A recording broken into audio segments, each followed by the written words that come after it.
ज्योतिष में बहुत कम लोग ऐसे हैं जो आते हैं कि हमें गुरु कब मिलेगा।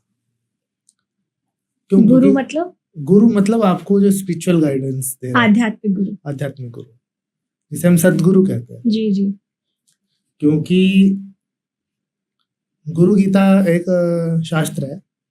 जैसे गीता ना अलग अलग तरह की है।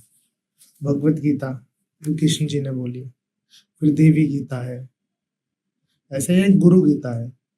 तो गुरु गीता में शिव और पार्वती जी के संवाद है कि शिव जी ध्यान में बैठे हैं और पार्वती जी उनसे पूछती हैं कि मुझे ये बताइए कि आप किसका ध्यान करते हैं।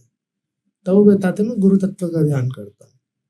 तो उसी के बीच में उन्होंने 8 प्रकार के गुरु बताए कि जो लौकिक के संसार में मनुष्य जिनसे एनकाउंटर करता है, उसको जो भी सामने आते हैं, वो 8 प्रकार के गुरु होते हैं। उन्होंने उसमें कहा कि जन्म और मरण के बंधन से जो तारने वाला है ना, वो सदगुरु है।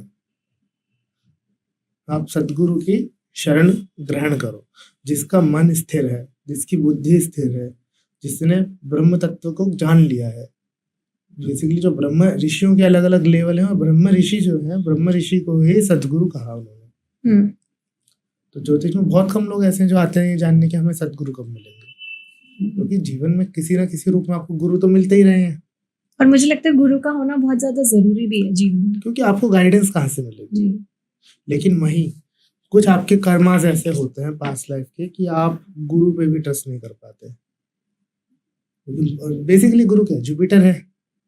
जुपिटर क्या है? जुपिटर आपका फेथ है, बिलीफ सिस्टम है। जिनकी कुंडली में जुपिटर खराब हो जाता है, उनका बिलीफ सिस्टम खराब हो जाता है, वो ट्रस्ट नहीं कर पाते। और इसको ठीक करने के लिए क्या करना चाहिए? गुरु की शरण में जाओ। तो आप कह रहे हैं कि ट्रस्ट नहीं कर पाते, तो गुरु, अब उसमें देखो ना, तुलसीदास जी क्या कहते हैं, श्री गुरु चरण सरोज रज, निज मन मुकुर सुधार। कि अपने मन का जो सुधार है वो कैसे हो रहा है? गुरु के चरण रज को अपने सर पे धारण करने से हो रहा है। लेकिन इतनी भक्ति लाना भी तो कलयुग में मुश्किल है ना। तभी तो अलग अलग मार्ग है ना सबके। दोस्तों, ऐसे ही इंटरेस्टिंग क्लिप्स हमने इस चैनल पे अपलोड की हुई हैं। चैनल को देखते रहो, एक्सप्लोर करते रहो और ऐसी ही वीडियोस का मजा उठाते रहो।